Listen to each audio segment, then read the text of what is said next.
Hey friends, Credit Christie coming to you, and I want to share an article with you that I just recently read.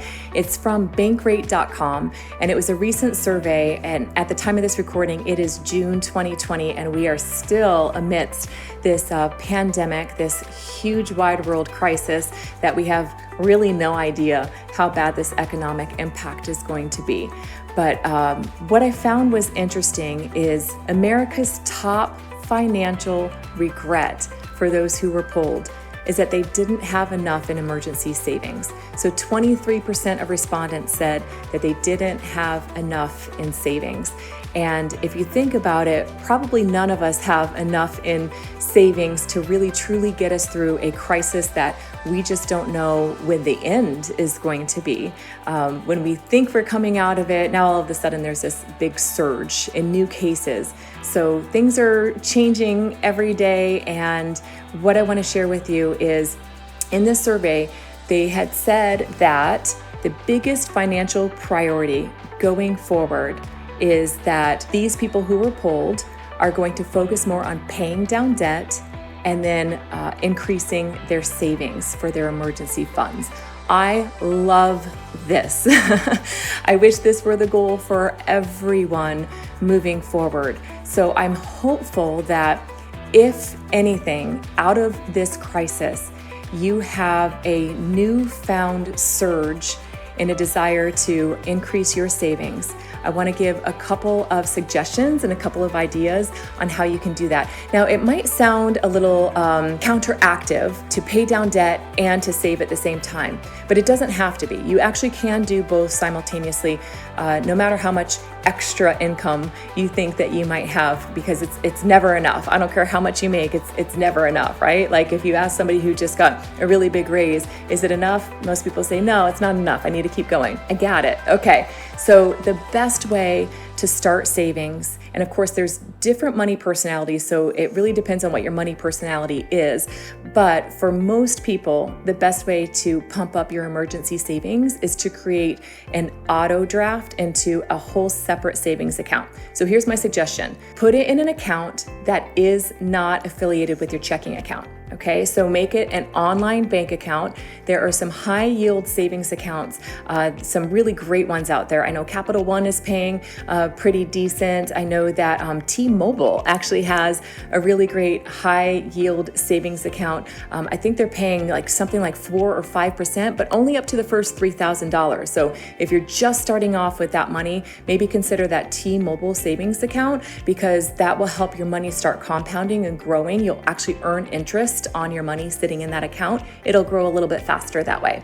So start off with say 5%, or maybe if you can be a little gracious about it, maybe go into 10% of your take-home pay and force it over into that savings account, and then figure out a way by following a budget on how to live off of that remaining either 95 or 90% income that gets dropped into your bank account when you get paid. So that's a great way to pay yourself. It's a great way to build up your emergency fund, and you'll figure it out. You'll just find a way to work off of that remaining 90%. Now, paying down your credit cards. If you have a small store credit card, it's probably charging you somewhere between 25 and almost 30% APY on your credit cards, which means a whole lot of money that you pay, and every payment is going to interest and not principal pay down. So I'm going to encourage you to pay down that smallest one first.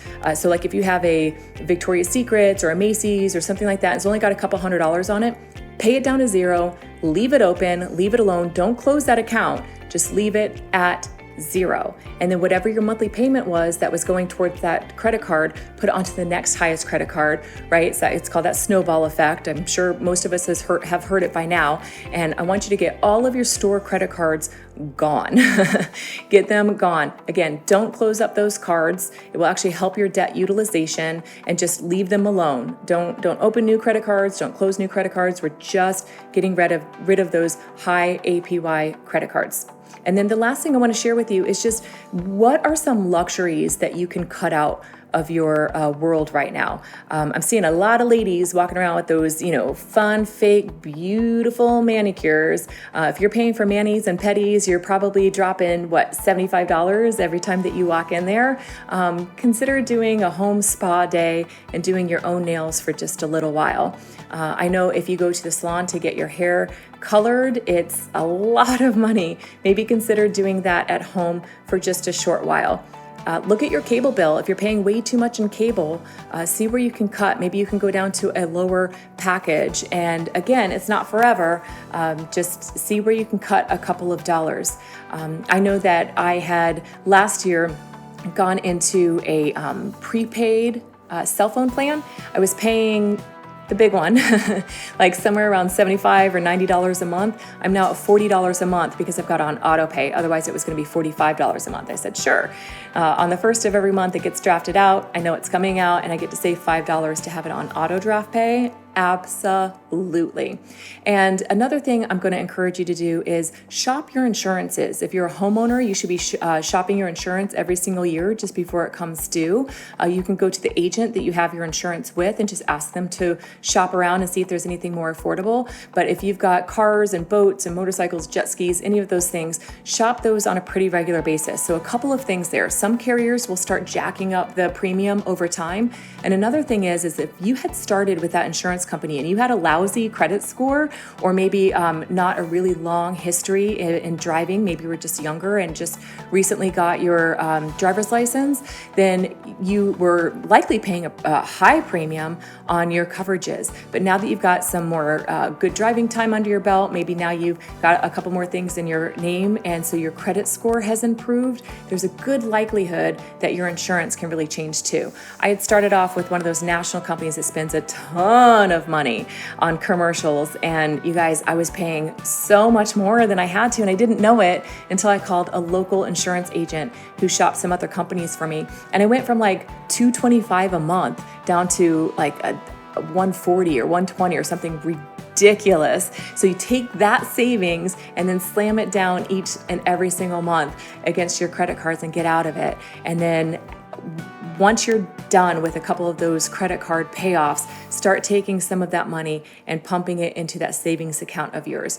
$1,000 is really nice because it could help you in most emergencies. But you guys, we need a lot more than $1,000, especially if we're facing, what to do in a state of a crisis, which is what a lot of us are facing right now. So hope these tips will help you.